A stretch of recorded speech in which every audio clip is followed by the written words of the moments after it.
ये दादारी कबर मारो छोड़ में तबे तो बताबो।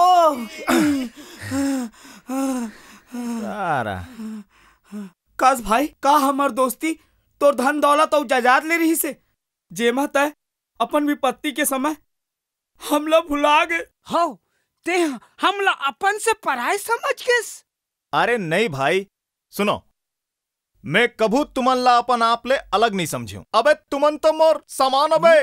सामान? हाँ मतलब दोस्त सामान। फिर पैदल काबर घुमत हस भाई पतरी चाट के।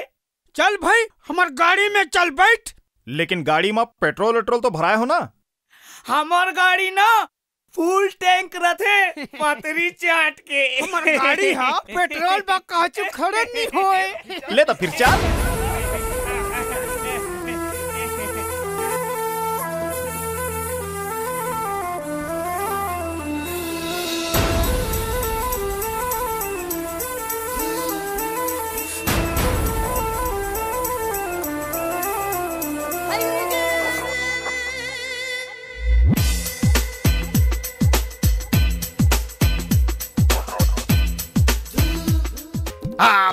हमार गाड़ी कैसे लगी? हेवे ना शानदार।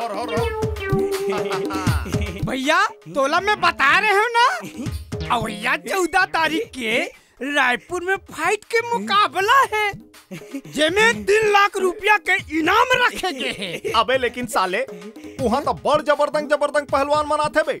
मोला मरवाहू करे। रुक और अबे कहो के बे जोरदार लागत है भाई। महुला लागत है भाई। रुक जा।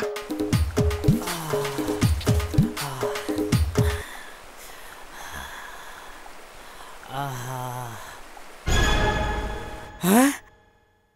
अरे बाप रे हमन करे तो अतलो तारिया भर गे रे। साले गाँव वाले मन नहीं